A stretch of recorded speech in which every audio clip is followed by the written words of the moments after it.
Behind all of our philosophical arguments about the existence of God, behind all of our claims from evolution, archaeology, anthropology, epistemology, lurks the following question. Isn't God supposed to be infinite? Why would God want to create a world? Was he lonely before he did? Was he bored and needed to make us for entertainment purposes? What does he have to gain from all of this?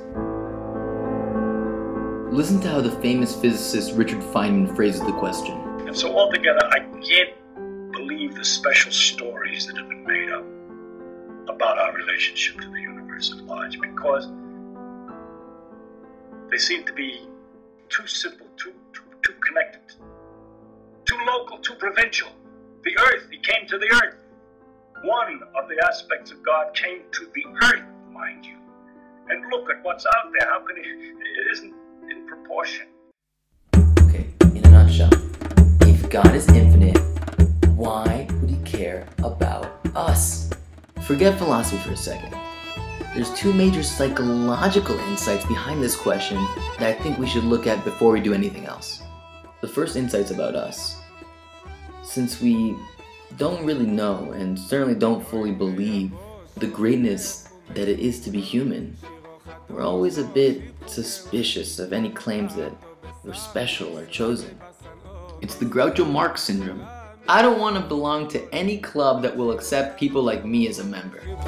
A person can only believe someone else loves him if he believes that he's worth being loved. Whether or not it's in proportion for Hashem to care about us is equally a matter of perspective on who we are. The second insight's about God, and also us. To explain, I'm going to have to enlist the help of my friend, the letter Gimel. Oh, there he is. And there it goes. That guy's always running somewhere.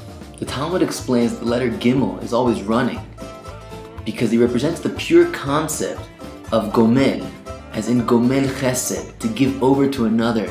Naturally, he runs towards the Daled, from the root Dal, needy. The Gemara then makes an incredible observation, that the Gimel runs towards the Daled even though the Daled is looking away. Let's say that there are three forms of giving. The lowest form of giving is to get something in return. I scratch your back, so you scratch mine. Or even giving a big charitable donation that makes me look good. A higher form of giving would be to give because you feel sorry for the person, and having given relieves that guilt. We should all be so sensitive, but this is obviously not the highest form of giving. The highest form of giving is even when your heartstrings aren't being pulled, but because you truly want to give. You run after the needy even when they don't come to you. It's your very strength, not your weakness, that moves you to give. Our egos are so powerful, and it requires so much work to understand this pure form of giving, that it should come as no surprise that it's hard for us to understand why God would create us.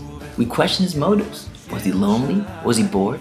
He created us simply in order to give us a meaningful and fulfilling life. And so the deeper our understanding of what it means to be human, to be made in the image of God, to truly be a giver, the more we will understand why God created us.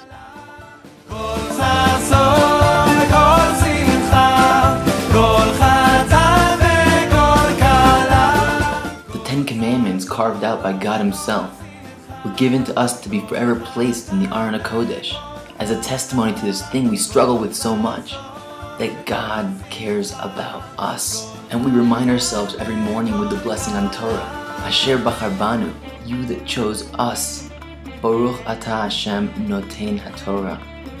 How overwhelmingly present are you, Hashem, who gives the Torah. Good Shabbos.